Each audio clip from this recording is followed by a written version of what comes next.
بسم اللہ الرحمن الرحیم۔ حضرت عمر فاروق رضی اللہ تعالی عنہ کی شہادت۔ حضرت محمد صلی اللہ علیہ وآلہ وسلم کی وفات پاک کے بعد دین توحید اور امت مسلمہ کی پاسبانی کا کام ایک پہاڑ تھا، بلکہ اس سے بھی زیادہ بوجھل یہ ناقابل برداشت بوجھ اسلام کے دو مخلص ترین فرزندوں نے متحد ہو کر اپنے کندھوں پر اٹھا لیا۔ ان میں پہلی شخصیت حضرت ابوبکر صدیق کی تھی اور دوسری حضرت عمر فاروق کی۔ حضرت صدیق رضی اللہ تعالیٰ عنہ کی کیفیت یہ تھی کہ انہیں ایک طرف فراق رسول کا غم کھائے جا رہا تھا اور دوسری طرف اسلام اور امت کے افکاران کے دل و دماغ کو پگھلاتے تھے۔ نتیجہ یہ ہوا کہ وفات نبوی کے بعد آپ صرف 2.25 سال جی سکے۔ اس کے بعد یہ پورا بوجھ حضرت عمر فاروق رضی اللہ عنہ کے کاندھوں پر آ گیا۔ موصوف نے کس مشقت اور جان کنی سے اپنے فرائض خلافت ادا کیے، اس کا اندازہ ذیل کے واقعات سے کیجیے۔ ہرمزان بڑی شان و شوکت کا سپہ سالار تھا۔ یزدگرد شہنشاہ ایران نے اسے اہواز اور فارس 2 صوبوں کی گورنری دے کر مسلمانوں کے مقابلے میں بھیجا تھا۔ جنگ ہوئی تو ہرمزان نے اس شرط پر ہتھیار ڈالے کہ اسے مدینہ میں صحیح سلامت پہنچا دیا جائے۔ حضرت عمر رضی اللہ عنہ جو کچھ بھی فیصلہ کریں گے اسے منظور ہوگا۔ ہرمزان بڑی شان و شوکت سے روانہ ہوا۔ بڑے بڑے ایرانی رئیس اس کے ہم رکاب تھے۔ جب یہ مدینہ کے قریب پہنچا تو اس نے تاج مرصع سر پر رکھا، دیبا کی قبا زیب بدن کی، کمر سے مرزا تلوار لگائی اور شاہانہ جاؤ جلال کے ساتھ مدینہ میں داخل ہوا۔ مسجد نبوی کے قریب پہنچ کر پوچھا گیا، امیر المومنین کہاں ملیں گے؟ ایرانیوں کا خیال تھا کہ جس شخص کے دبدبے نے تمام دنیا میں غلغلہ ڈال رکھا ہے اس کا دربار بھی بڑے ساز و سامان کا ہوگا۔ ایک بدوی نے اشارے سے بتایا، وہ ہیں امیر المومنین حضرت عمر رضی اللہ تعالی عنہ۔ اس وقت صحن مسجد میں فرش خاک پر لیٹے ہوئے تھے۔ جب یرموک میں 30,000 رومی اپنے پاؤں میں بیڑیاں پہن کر مسلمانوں کے ساتھ لڑے تو حضرت عمر رضی اللہ تعالی عنہ کا حال کیا تھا؟ صحیح روایت ہے کہ جب تک یہ لڑائی ہوتی رہی حضرت عمر رضی اللہ عنہ رات کے وقت چین سے نہیں سوئے۔ پھر جب فتح کی خبر پہنچی تو بے اختیار سجدے میں گر گئے اور آنسو بہانے لگے۔ جنگ قادسیہ میں شہنشاہ ایران نے ملک کی آخری طاقتیں میدان جنگ میں جھونک دی تھیں۔ جنگ کی بلا خیزی کا اس سے اندازہ کیجیے کہ صرف ایک دن کے اندر مارکہ اغواس میں 10,000 ایرانی اور 2,000 مسلمان مقتول و مجروح ہوئے تھے۔ دوران جنگ میں حضرت عمر رضی اللہ تعالی عنہ کا حال یہ تھا کہ جب سے قادسیہ کا مارکہ شروع ہوا تھا آپ ہر روز طلوع آفتاب کے ساتھ مدینہ سے نکل جاتے تھے اور کسی درخت کے نیچے اکیلے کھڑے قاصد کی راہ تکتے رہتے تھے۔ جب قاصد فتح کی خبر لایا تو آپ اس وقت بھی باہر کھڑے انتظار کر رہے تھے۔ جب معلوم ہوا کہ سعد رضی اللہ عنہ کا قاصد ہے تو آپ نے حالات پوچھنے شروع کر دیے۔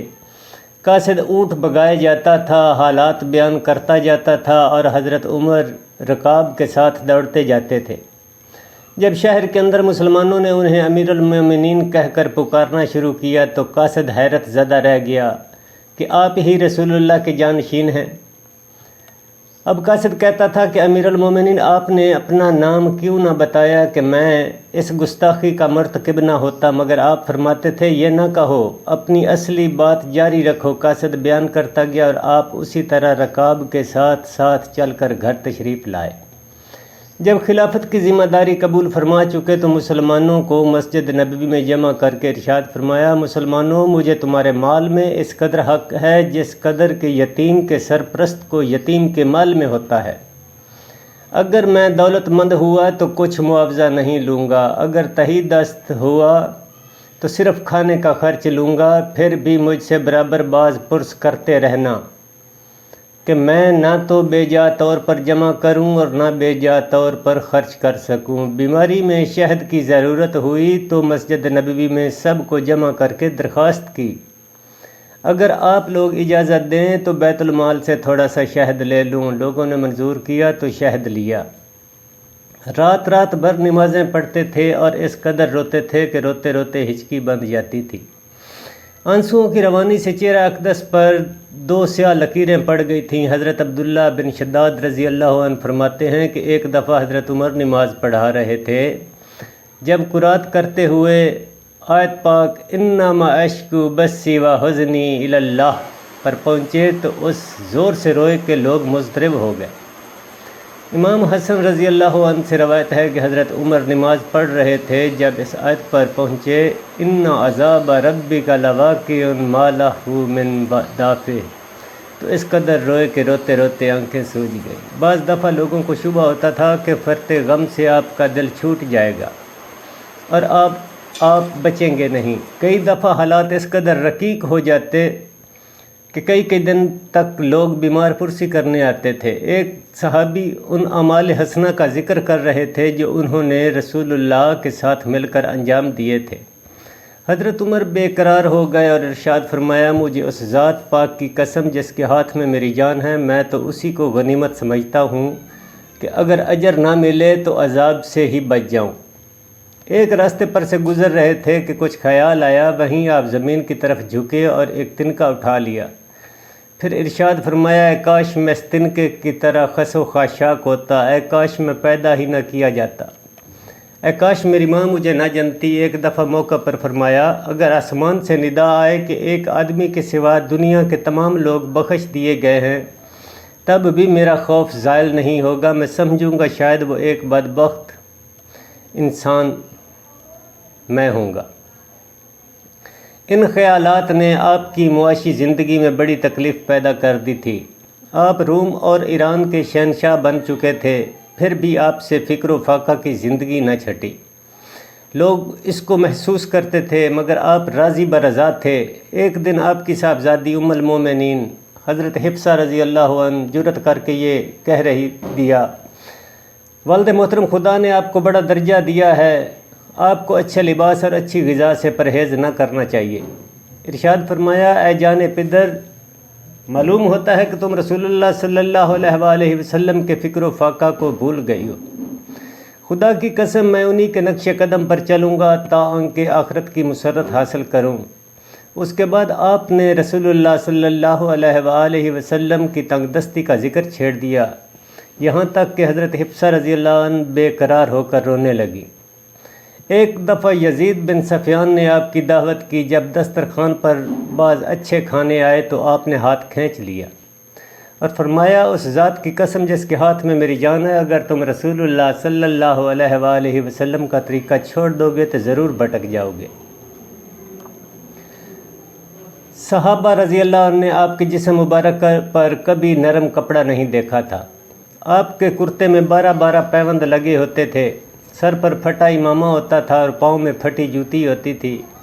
پھر جب اسی حال میں کیسر و کسرا کے سفیروں سے ملتے تھے تو مسلمان شرما جاتے تھے، مگر آپ پر کوئی اثر نہ ہوتا تھا، یہاں تک کہ حضرت عائشہ صدیقہ اور حضرت حفصہ رضی اللہ عنہ دونوں نے مل کر کہا امیر المومنین خدا نے آپ کو مرتبہ دیا، شہنشاہوں کے سفیر آپ کے پاس آتے ہیں، اب آپ کو اپنی معاشرت بدل دینی چاہیے۔ فرمایا افسوس ہے تم دونوں رسول اللہ صلی اللہ علیہ وآلہ وسلم کی ازواج ہو کر مجھے دنیا طلبی کی ترغیب دیتی ہو۔ اے عائشہ رضی اللہ عنہ تم رسول اللہ صلی اللہ علیہ وسلم کی حالت کو بھول گئیں، جبکہ گھر میں صرف ایک ہی کپڑا ہوتا تھا، اسی کو آپ دن کے وقت بچھاتے تھے اور اسی کو رات اوڑھتے تھے۔ اے حفصہ کیا تمہیں یاد نہیں جب ایک رات تم نے رسول اللہ صلی اللہ علیہ وآلہ وسلم کے بستر کو دوہرا کر کے بچھا دیا تو آپ رات بھر سوئے رہے، پھر صبح اٹھتے ہی حضور نے ارشاد فرمایا حفصہ یہ تم نے کیا کیا کہ تم نے میرے بستر کو دوہرا کر دیا اور میں صبح تک سوتا رہا، مجھے دنیاوی آسائشوں سے کیا تعلق، تم نے فرش کی نرمی سے مجھے کیوں غافل کر دیا۔ ایک دفعہ کرتا پھٹ گیا تو آپ پیوند پر پیوند لگاتے تھے۔ حضرت حفصہ نے روکا تو فرمایا اے حفصہ میں مسلمانوں کے مال میں اس سے زیادہ تصرف نہیں کر سکتا۔ جب آپ منڈی کی تنبیہ و ہدایت کے لیے بازار میں گشت فرماتے تھے تو کوئی پرانی رسی یا کھجور کی گٹلی جو سامنے آ جاتی آپ اٹھا لیتے تھے اور لوگوں کے گھروں میں پھینک دیتے تھے تاکہ لوگ پھر ان سے نفع اٹھائیں۔ ایک دفعہ عتبہ بن فرقد آپ کے پاس آئے، دیکھا کہ ابلا ہوا گوشت اور سوکھی روٹی کے ٹکڑے سامنے رکھے ہیں، اور انہیں زبردستی حلق کے نیچے اتار رہے ہیں۔ ان سے رہا نہ گیا، کہنے لگے امیر المومنین اگر آپ کھانے پینے میں کچھ زیادہ صرف کریں تو اس سے امت کے مال میں کمی نہیں آ سکتی۔ فرمایا افسوس، کیا تم مجھے عیش و عشرت کی ترغیب دیتے ہو؟ ربی بن زیاد نے کہا امیر المومنین آپ اپنے خدا داد مرتبہ کی وجہ سے عیش و آرام کے زیادہ مستحق ہیں۔ اب آپ خفا ہو گئے اور فرمایا میں قوم کا امین ہوں، کیا امانت میں خیانت جائز ہے؟ اپنے وسیع کنبہ کے لیے بیت المال سے صرف 2 درہم روزانہ لیتے تھے۔ ایک دفعہ سفر حج میں کل 80 درہم خرچ آ گئے۔ اس پر بار بار افسوس کرتے تھے کہ مجھ سے فضول خرچی ہو گئی ہے، اس خیال سے کہ بیت المال پر بوجھ نہ پڑ جائے۔ آپ اپنے پھٹے ہوئے کپڑوں پر برابر پیوند لگاتے جاتے تھے۔ ایک مرتبہ جمعہ کے دن ممبر پر خطبہ کے لیے کھڑے ہوئے تو امام حسن رضی اللہ عنہ نے آپ کے کرتا کے پیوند گنے 12 شمار میں آئے۔ ابو عثمان کہتے ہیں کہ میں نے آپ کا پاجامہ دیکھا، اس میں چمڑے کا پیوند لگا ہوا تھا۔ ایک دفعہ سر پر چادر ڈال کر دوپہر میں گشت کے لیے نکلے، اسی وقت ایک غلام گدھے پر سوار جا رہا تھا۔ چونکہ تھک گئے تھے اس لیے سواری کی خواہش ظاہر کی۔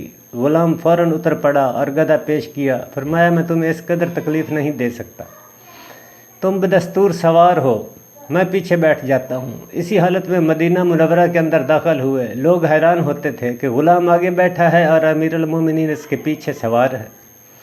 انتظام سلطنت کے سلسلے میں کئی دفعہ سفر کیے مگر کبھی خیمہ ساتھ نہ لیا۔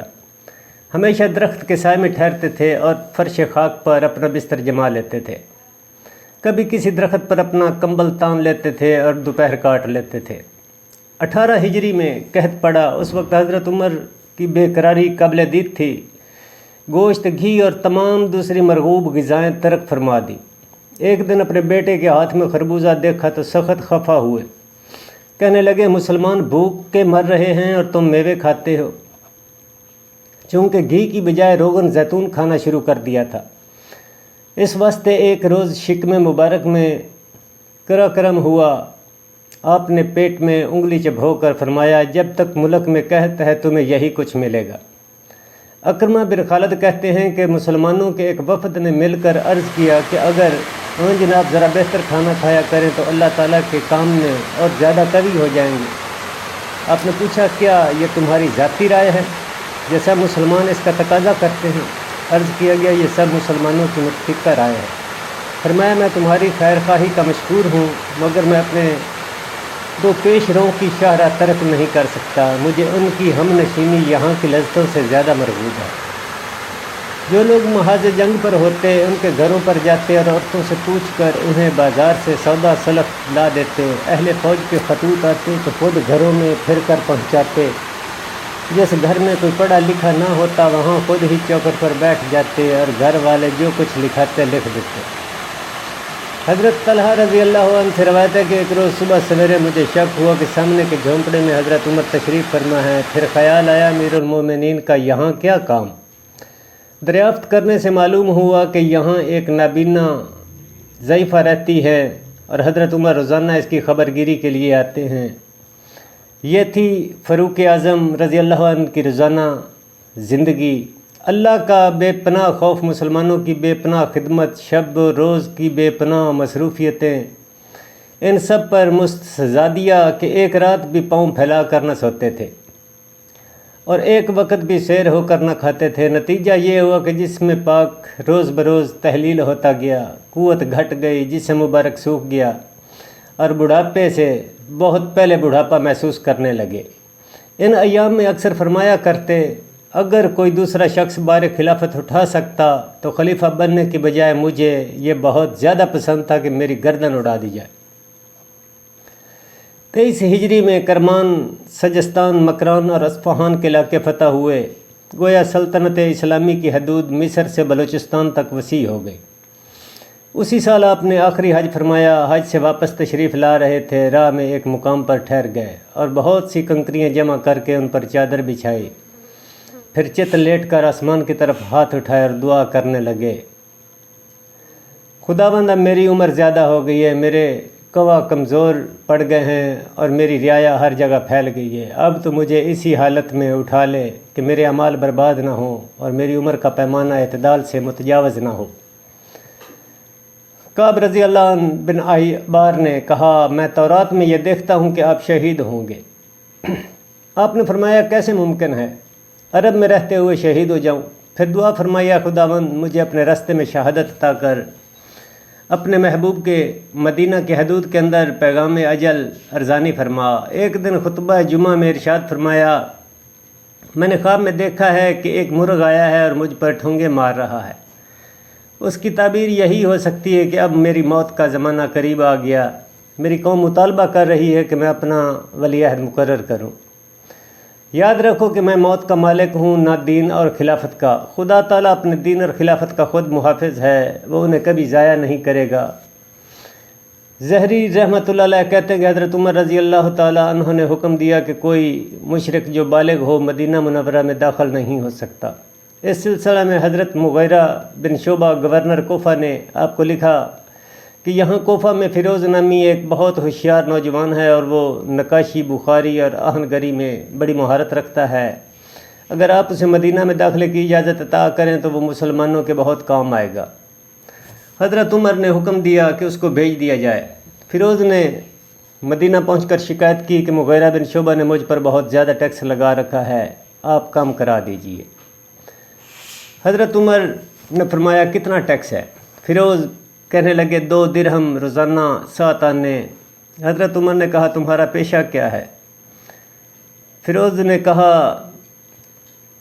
نجاری، نقاشی اور آہن گری۔ حضرت عمر نے فرمایا ان صنعتوں کے مقابلے میں یہ رقم کچھ بہت زیادہ نہیں ہے۔ فیروز کے لیے یہ جواب ناقابل برداشت تھا، وہ انات سے لبریز ہو گیا اور دانت پیستا باہر چلا گیا۔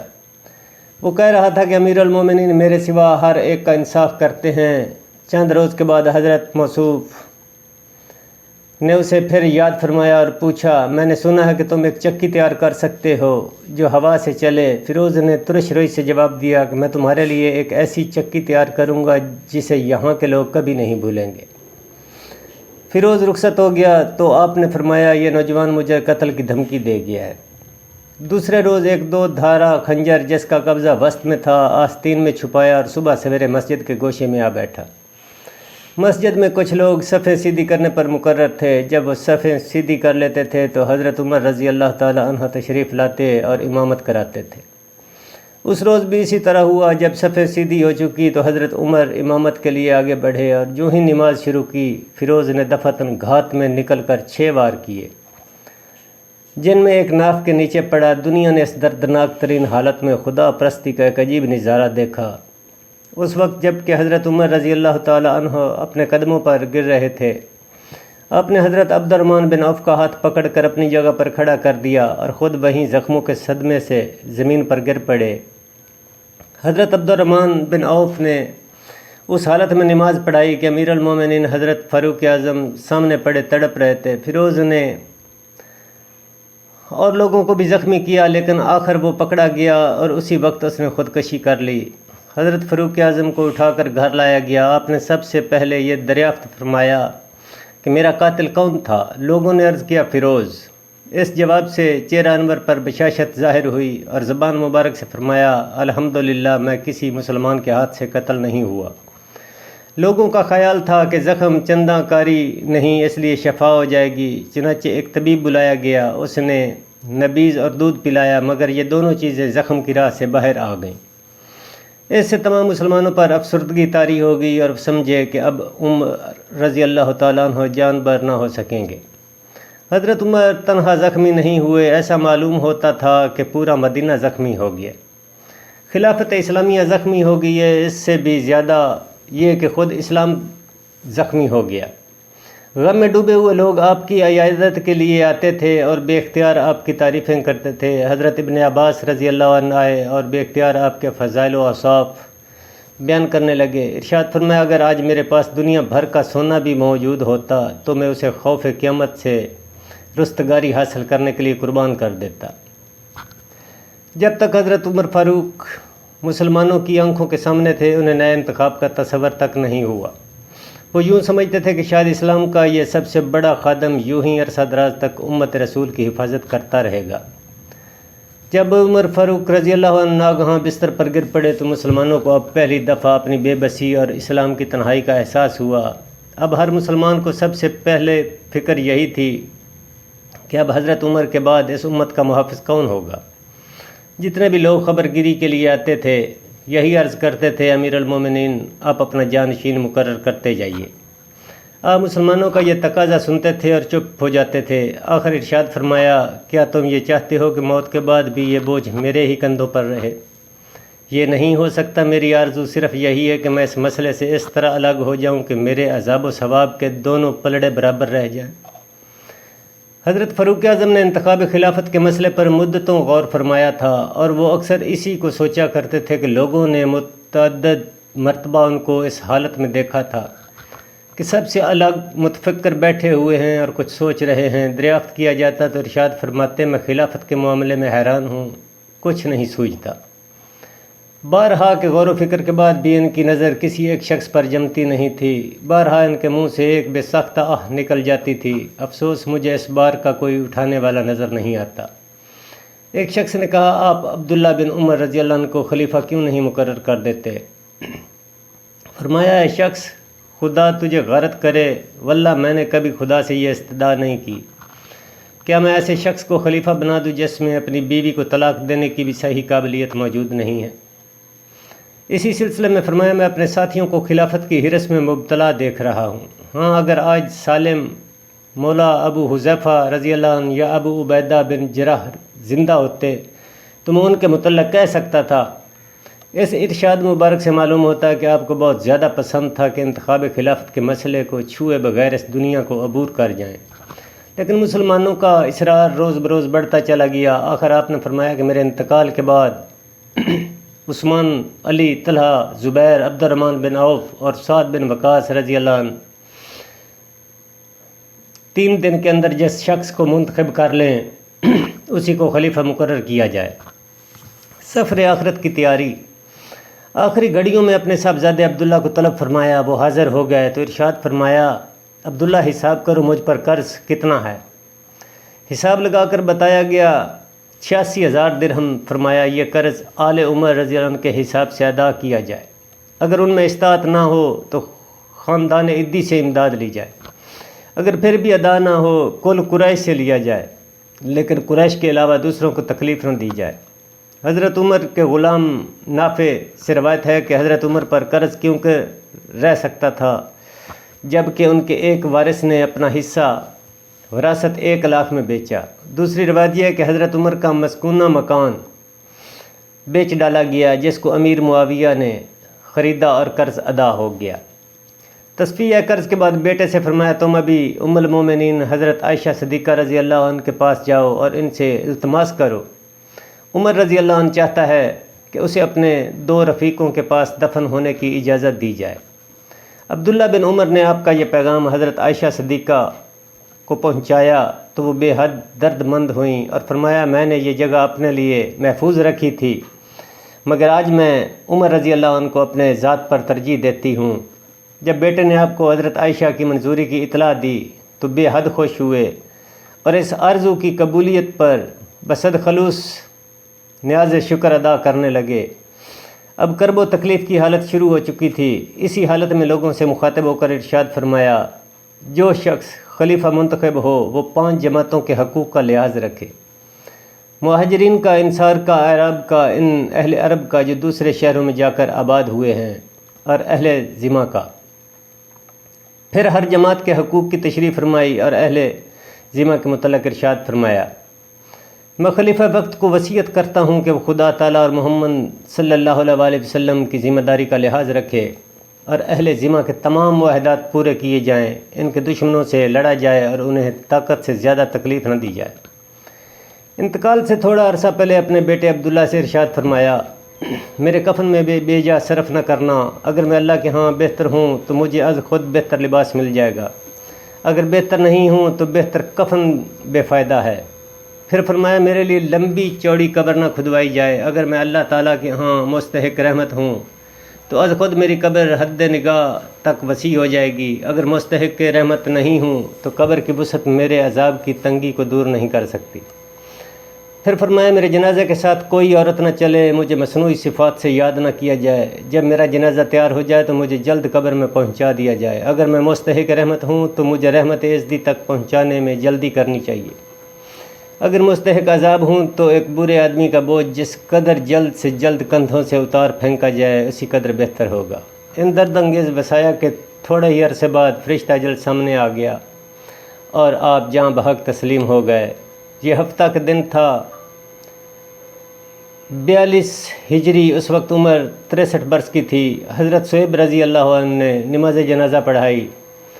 حضرت عبد الرحمن، حضرت علی رضی اللہ عنہ، حضرت عثمان، حضرت طلحہ، حضرت سعد وقاص رضی اللہ عنہ اور حضرت عبد الرحمن بن عوف رضی اللہ عنہ نے قبر میں اتارا اور دنیا اسلام کے اس درخشندہ ترین آفتاب کو آقائے انسانیت کے پہلو میں ہمیشہ کے لیے سلا دیا گیا۔ انا للہ و انا الیہ راجعون۔